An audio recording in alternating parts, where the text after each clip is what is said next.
Good evening, fans. Tim Kitzrow here, the voice of NBA Jam, and you're listening to the Game Dev Breakdown Podcast, brought to you by CodeWritePlay.com. Whoa, boom shakalaka! My mom gave birth in 1985. I was bluer than a Pac-Man ghost, barely alive.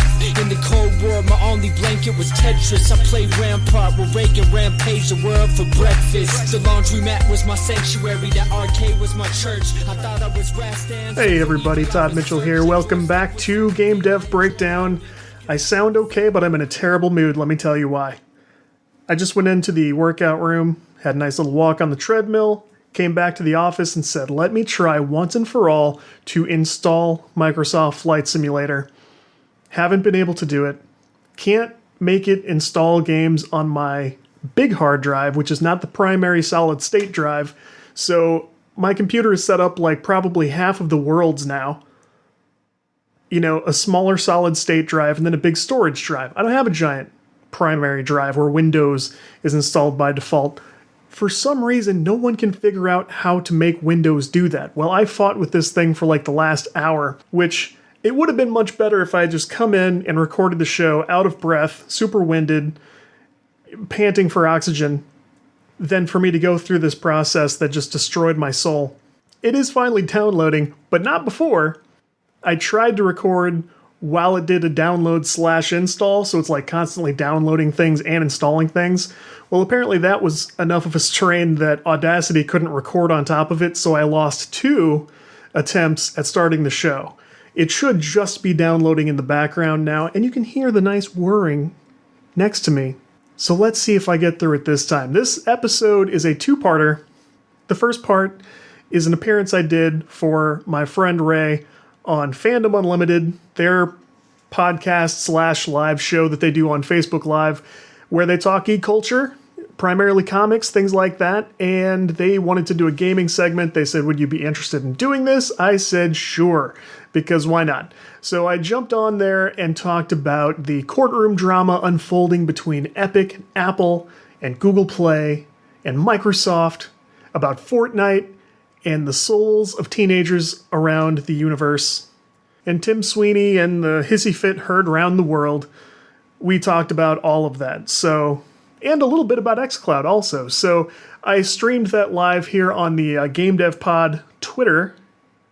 And unfortunately, my side of the conversation didn't go out through Streamlabs OBS in the live stream. I captured it locally. It went through the Zoom call. So everyone heard me, I heard them. But because Streamlabs OBS has a crazy default configuration, my audio did not go through. Sorry, everybody who tuned in.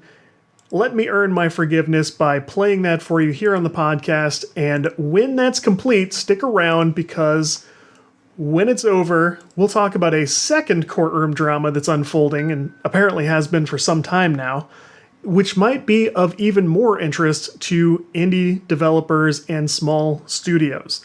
There is something wild going on with a studio I found out that I was a fan of, even though I at first did not recognize their name, but all will be revealed. This entire episode will be courtroom drama. So if you're into that, stay tuned. Here we go. And he's here. Todd, can you hear me?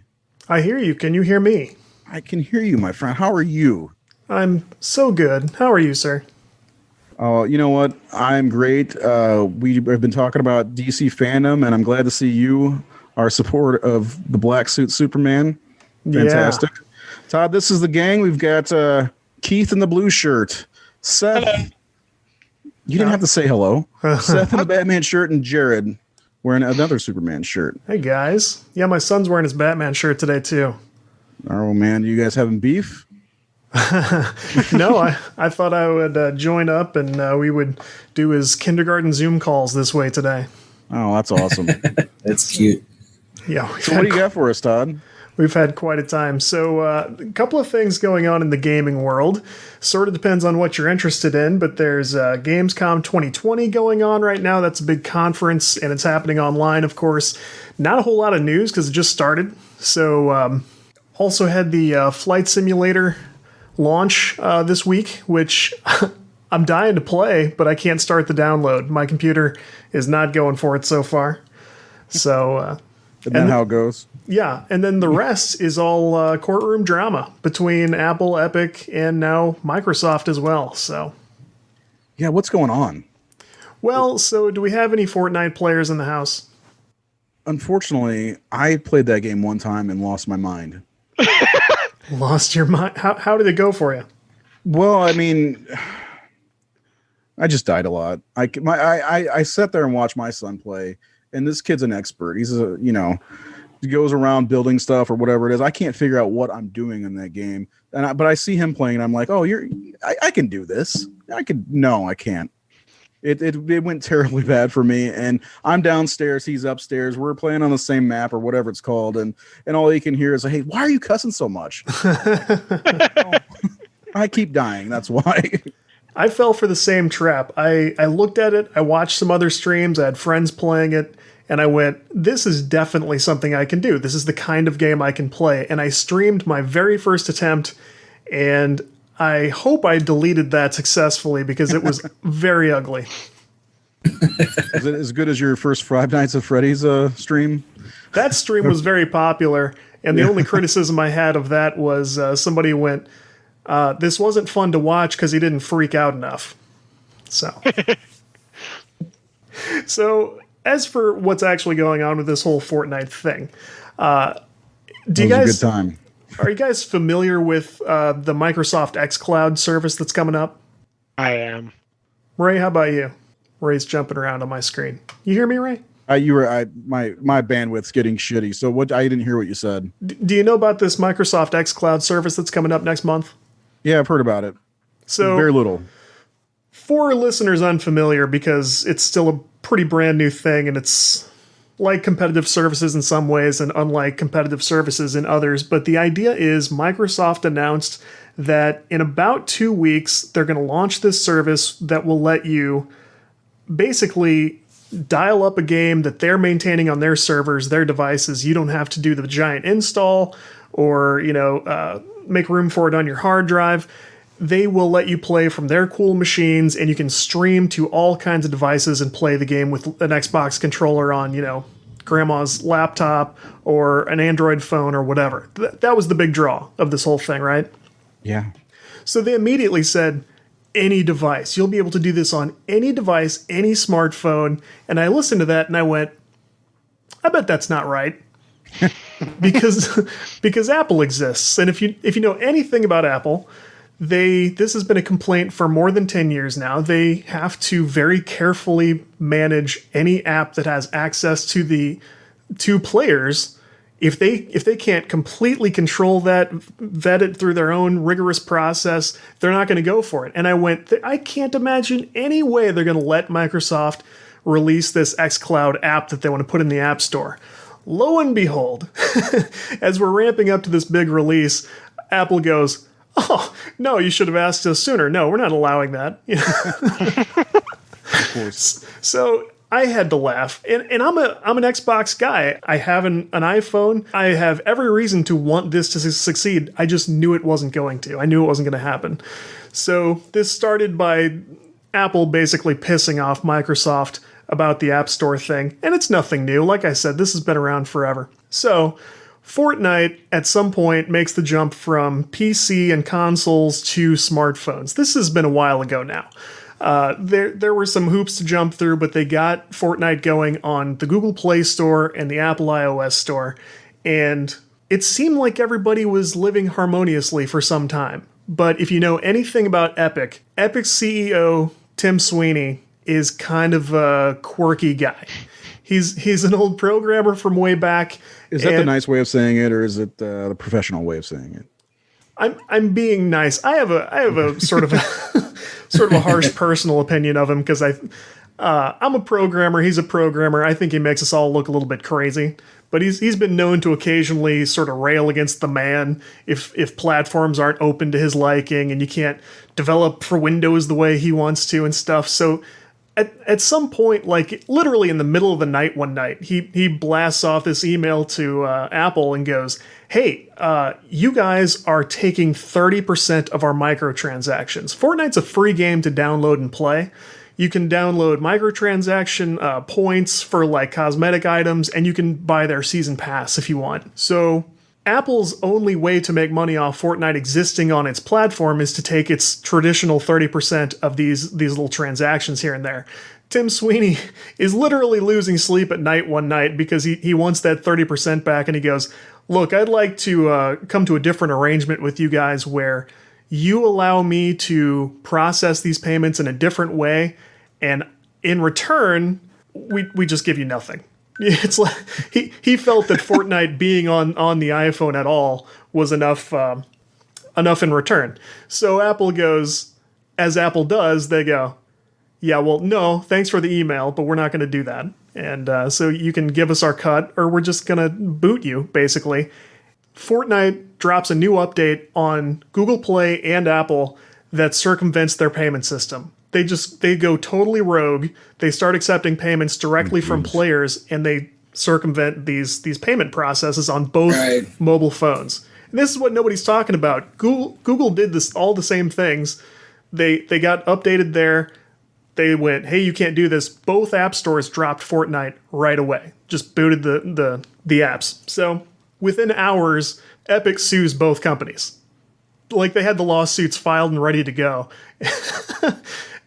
And this dude is having this high-profile meltdown. It's just been the craziest thing. So Apple, instead of backpedaling like he thought they were going to, they went, okay, well, not only is Fortnite not coming back in the store, you have a very short period of time before we cancel all of our business agreements with Epic. And what you have to know about Epic is, Ray, you know Epic's work because you like Gears of War and a lot of other stuff. I'm an old Unreal Tournament fan from way back in the day. Epic's done a lot of really cool stuff. Old school right there. Right. Yeah. Epic also has the Unreal Engine, which is used by developers of all sizes all over the world. So many these days. A lot of games. If it's not in Unity, it's basically in Unreal now. Yep. So Apple goes, you've got a very short period of time to rectify this, or we are going to cancel that support too, and you will no longer be able to target... the Unreal Engine will no longer support Apple devices. And that... Holy crap. Now we're talking very high stakes, big trouble. And... one of the last things to happen was Epic tried to file a restraining order to prevent them from doing that. So far, the judge is actually sort of leaning in Apple's direction on some of these early motions. They're saying, like, Apple doesn't really have to do anything you say right now. And the only interesting thing to happen since then is Microsoft entered a filing on behalf of Epic, their general manager of, like, external developer studio experiences. It's a super weird title, but a guy by the name of Kevin Gamble, who managed the Xbox One X launch, and who I interviewed at GDC 2018. He was the last guy I talked to, and he was on the podcast on Game Dev Breakdown.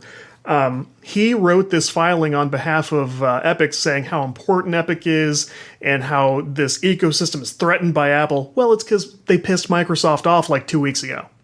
So we're very early on in this, but it's actually like there's a lot of money, a lot of developers, a lot of games hanging in the balance. We've not really seen anything quite like this. And personally, I would like to see Apple sort of change its ways a little bit. I think it's somewhat unlikely unless a judge does step in and say, you need to create an alternative app store or something. But I really think Tim Sweeney's just kind of having a meltdown, and he's stamping his feet, and he's sort of wrecking the industry right now. Yeah, it sounds like it. And plus you have millions of mobile players just sitting there, can't get on their Fortnite, who have spent countless amounts of money on skins and coins and season passes. Exactly right. I think that new next season launched today, and so today is the first day those players are left in the dust. I mean, they're sitting around on all sorts of virtual points or whatever, and they can't spend them on anything now.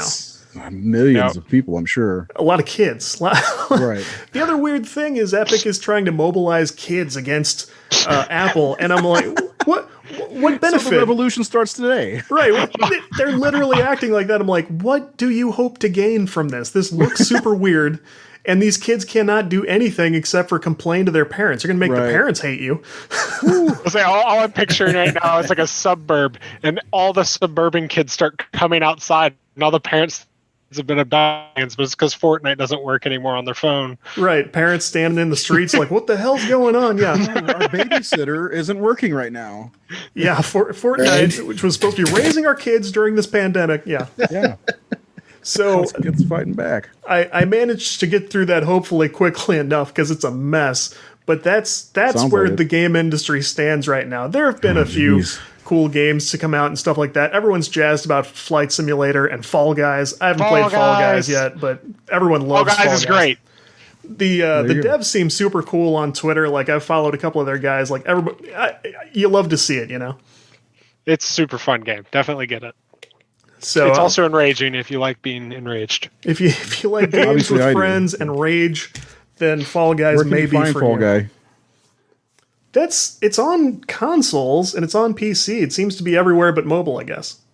Yeah, I don't know if it's on Switch, but yeah, it's on PlayStation, Xbox, Steam. I don't know about Epic Games. So all the big boy systems, basically. And I say that as a Switch owner also. But I'm behind on my Switch plans, so that's games here lately. I mean, what are you guys playing lately? DC Fandom kicked off, had a big show on Saturday, and so we talked about the new Rocksteady game, the Suicide Squad Kills the Justice League, and then the other one, Gotham Knights. Yeah, that looks cool. And so I started playing Arkham Origins again, even though I still haven't finished Red Dead fully. I was just thinking I was going to do that. I was like, now is the time to finish my run through. I did not finish the last Arkham game, and I can start with the re-released, remastered, whatever stuff, and see that, and then hopefully be ready in time and move straight into this new one, which looks very good so far. Yeah, I'm still pumping my way through Last of Us 2. Still haven't beat the freaking thing. That's another very highly acclaimed game that everyone seems to love. Beautiful. But I thought I'd get to talk about Flight Simulator news, but a lot of people are saying for whatever reason they either can't download or can't install, and that's exactly where I'm at. So Yeah, I've seen that a lot lately. But it's going to come to Xbox, and actually, this xCloud thing does sound like it's going to be, Apple notwithstanding, it sounds like it's going to be pretty good, because if you are a Game Pass Ultimate subscriber and you're paying the $15 a month to have your Xbox Live and your Game Pass and everything rolled into it, you're going to get that on your account as well. So that's the first one I think is going to be really worth it. Stadia doesn't seem to have enough to offer yet, but the Xbox one, if they keep a good library like they do for Game Pass, it's going to be great. Yeah, Stadia came out and then just kind of died. Google does that, man. They will put stuff out and then they're like, yeah, this is something we have, and we keep it in a closet and we don't talk about it. That's what Google's been doing since their existence. I mean, not just gaming. I mean, mobile phones and Google Hangouts. I mean, Google comes up with these ideas. What was the other one? Google Plus, the one that... oh, God, yeah. Yeah. Good Lord. Google does that. So anyway, Todd, thanks for coming on. Where can we find you? Can you go ahead and plug whatever you want to plug? Sure, yeah. I do the Game Dev Breakdown podcast. We just had our 100th episode last week, so this one tomorrow will be 101. And if you are interested beyond that, I do show notes and stuff at CodeWritePlay.com. So those are the places to find me. So welcome back, guys. This seems awesome, and I'm looking forward to following this along. Awesome. Thanks for coming on, man. Hopefully, we're going to try to get you a little segment every week if we can do that, if you're up for it. I'm into that, and I streamed part of this on my Twitter account, so you Twitter fans, go jump over to the Facebook side and catch the rest of the show with these guys. Great, thank you. Looks like one. It might just be me, but if anyone's there. There are people watching, I think. Anyway, Todd, hopefully we'll hear from you next week. Can we set you up? Yeah, let's call it a thing, and I'll look forward to it. All right, if you made it this far, you heard my Fandom Unlimited appearance, and now you're back to find out what is that second mysterious courtroom drama about which we are to hear. That was stupid phrasing. So here it is. I was browsing Twitter and found a statement, and I love a good statement, from Frogwares. I don't know if it's Frogwares Games or if it's just Frogwares probably just Frogwares. They are a Ukrainian game studio with offices in Dublin, Ireland, a lovely place I've been. They are responsible for the creation and development of the Adventures of Sherlock Holmes series. So by now, a lot of people who would potentially be into this series, you've probably tried it by now. It's gone out in Xbox Games with Gold. There have been a bunch of ways to play this game. They've been in different bundles and stuff, and I really like them. I don't think enough people have played them or given them a chance. I think it's a really cool series. It's visually very beautiful. The gameplay is kind of cool. It's a little frustrating here and there, but it is nothing you can't get through, and I really enjoy it. So when I figured out that this was them, I was very interested in what was going on. The other party you need to know about is their publisher, historically. They used to be called Big Ben Interactive, I think. More recently, they changed their name to Nacon. Nacon. That's a French game publisher established in 1981. Their main markets are France, Germany, Belgium, Luxembourg, and the Netherlands. So here in the US, you don't get to hear from them as much, but you've probably played games they've been involved in. They also, a little tidbit, they also distributed like the last of the Dreamcast systems in Europe. So just kind of funny history that I dug up. But I was very interested in what went down between these two parties, and I have to preface this by saying this all comes from a statement from Frogwares released on Twitter. They say that all the information they posted here is already public because it's been filed in a lawsuit, so they're allowed to discuss it. I'm allowed to discuss it because they said it either way. So, I mean, once they said it, I can say it to you, and I'm saying it to you here. So this is strictly Frogwares' side of this story. I'm presenting it the way they present it. I'm not endorsing it as the truth. Also, I'm not sure whose legal authority will preside over this. I'm not familiar with whoever it's going to be because I'm from the US. I am not a lawyer in the US or anywhere else in the world. So none of this should be considered real legal anything, expertise, opinion, advice. And in fact, I will say almost every word out of my mouth is guaranteed to be wrong. So let's dig in. Let's talk about the timeline. Frogwares starts this whole 4-page statement by saying that The Sinking City, which is a game of theirs, but not a Sherlock Holmes game, I think it's still a detective game, something they've been working on, it's been taken down from Steam. So their whole story here is about why The Sinking City has disappeared from Steam. They say it's because they were forced to terminate their agreement with their publisher due to breaches of that agreement. Now, I don't know, based on that phrasing, I don't know who had the direct control of the store listing, so I don't know who actually flipped that switch and took the game offline. They say they signed with Nacon, the publisher, in 2017, and the deal was that Frogwares would develop the game, Nacon would contribute financially, then they would have the right to sell, Nacon would have the right to sell the game on Xbox One, PS4, Steam, and later on Epic. So the intellectual property, according to Frogwares, would still belong to Frogwares. They say Frogwares would get paid for each production milestone they completed, and then they would get a share of the revenue as soon as the game started selling. So every time the game sells a unit, they get paid. Both get paid. Frogwares says that Nacon at some point bought a competing studio. So imagine that. You're working on a game and your publisher goes, "We just bought your competitor." This competitor was working on a similar game. That's why they were a competitor. And apparently Nacon ordered Frogwares to turn over their source code to the other studio. This part's interesting. You hear about this in the game industry, but you hear about big publishers like EA or Ubisoft. They do things like this all the time, but the studios are owned outright by the publisher. Nacon, as far as I know, does not own Frogwares. Frogwares gives that impression as well. They say Nacon's just a licensee, and that Frogwares owns the intellectual property, the code, and everything else about its game. So when Frogwares said, "No, we're not going to give them our source code," they say that Nacon stopped paying them for development for over 4 months. That's not great. Frogwares goes on to say Nacon wouldn't provide consistent figures about sales forecasts and other business plan items. To be fair, I don't know what that part of their agreement looked like, and that may be an example of the exact opposite of the last point about not turning over source code. I don't know that Nacon was obligated to turn over sales figures, and you have to be pretty confident about what a publisher is able to do with your product before you start down a path with them and, forge a relationship. So this point I'm sort of taking with a grain of salt either way. Frogwares says that once the game was released and made available in game stores, Nacon suddenly sent them a letter that said their previously approved milestones are being canceled. So the way they make that sound is the things they were sending over to the publisher and going, this part's done, and Nacon is going, cool, great. As soon as the game came out, they went, those things we said cool and great, they're not cool or great.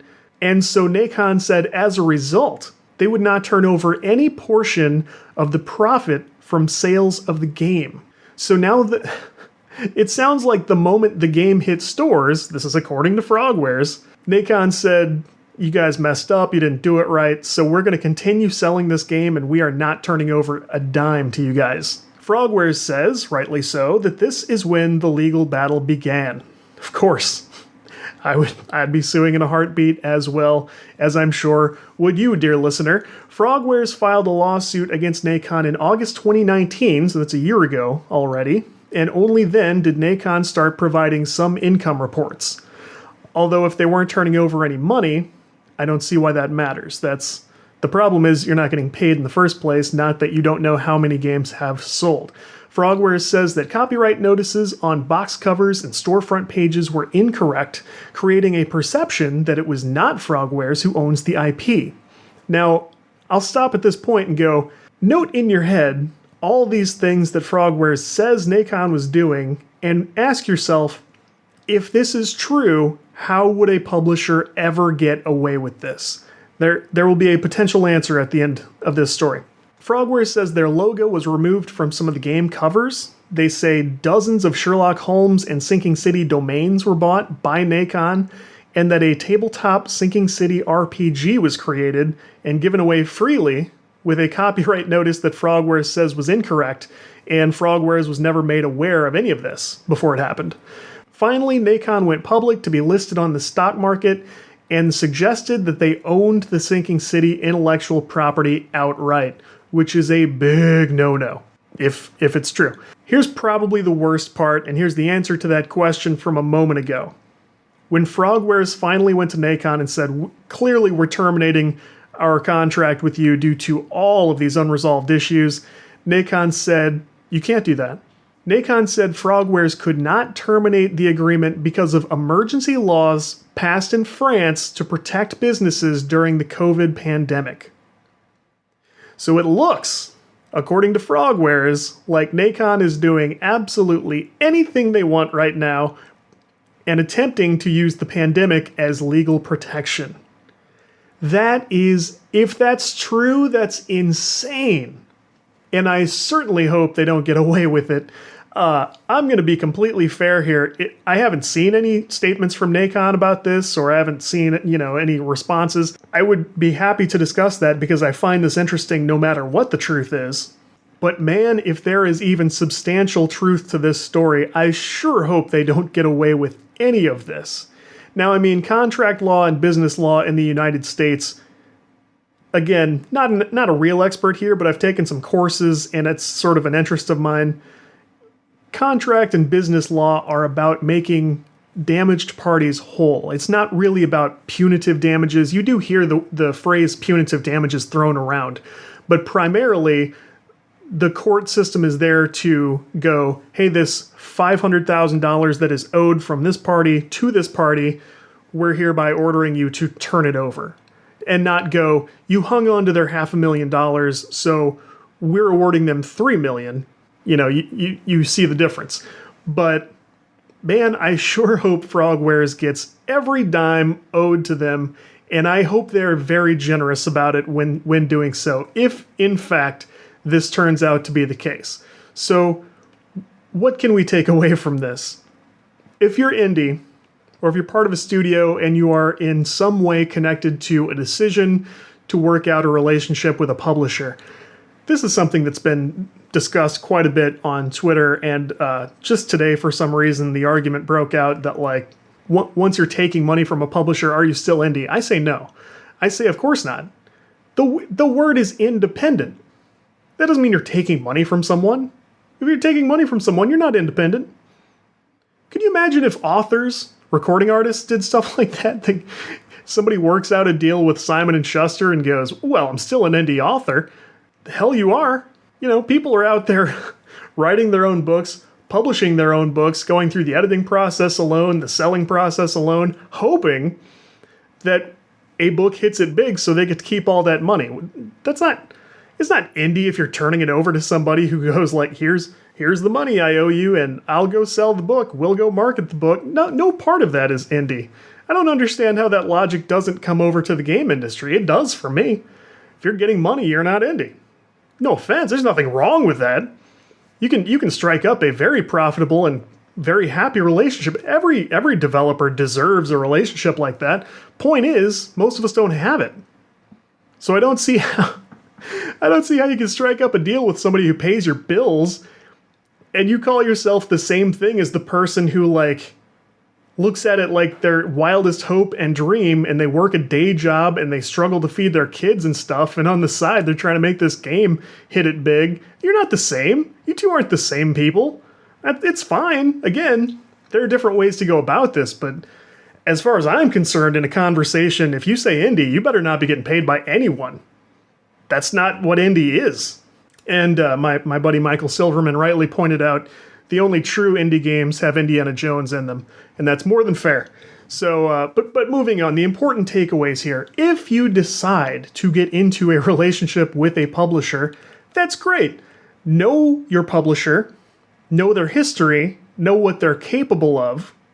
If they've had any recent big business changes, like a change in name, change in ownership, that probably takes away some stability. That's worth looking at. Again, might not be a deal breaker.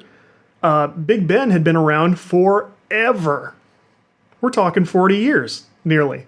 I don't know why they changed their name. I don't know if that was part of an ownership change or management change, but sure sounds like they did some sketchy stuff right after. But if a long-standing company like that can fool you, probably anybody can.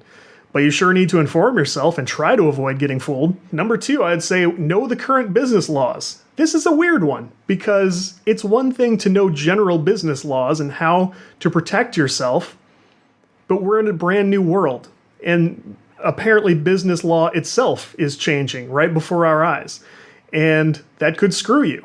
You probably think about how the law protects you in different situations. Look for ways the law could screw you right now. That's what I would say. Look for ways your publisher might try to look for protection against you after they do something to you.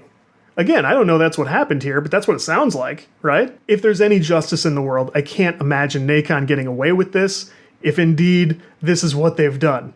I will look for their side of the story. There's gotta be something else going on, I'd like to think. Otherwise, this is just outright exploitation, theft, and just malicious wrongdoing. We will see. Finally, minimize your own damage. If you are being screwed by your publisher, and these guys knew they were getting screwed by their publisher, they already had the breached agreement, stop that train. I know it's hard and it's scary because, like, they're supposed to be paying your bills, but if they're not, stop and get it resolved. Don't go forward.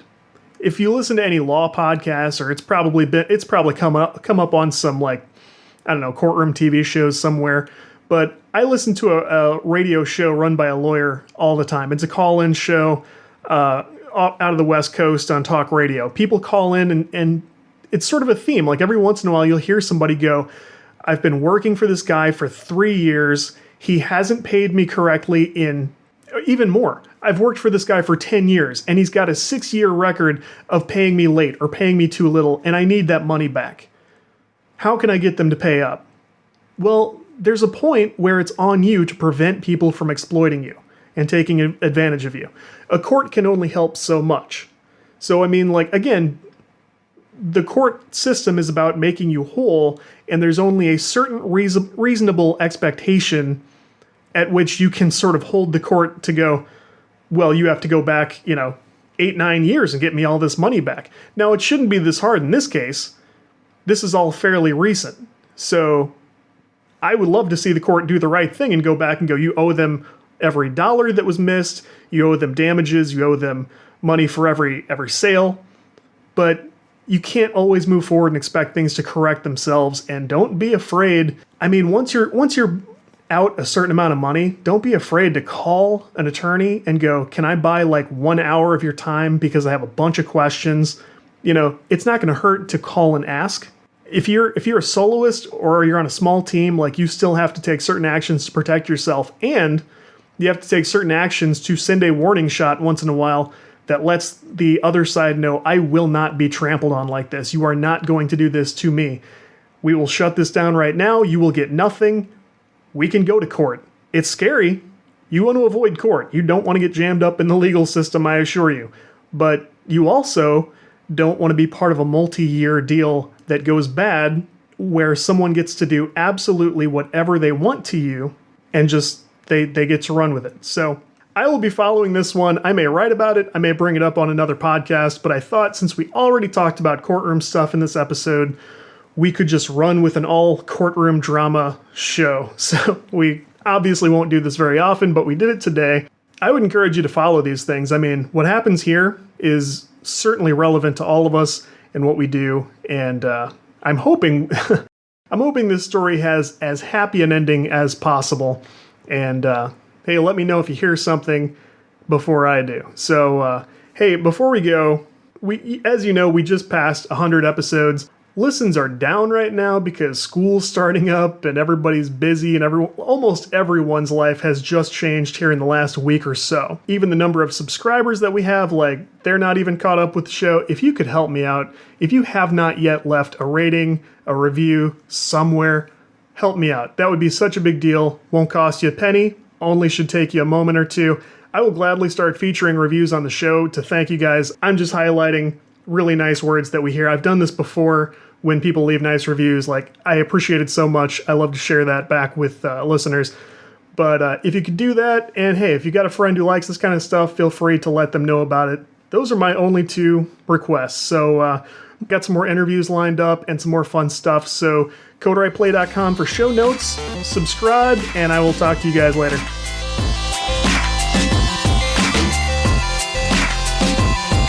Congratulations on your game dev breakdown, whatever that is.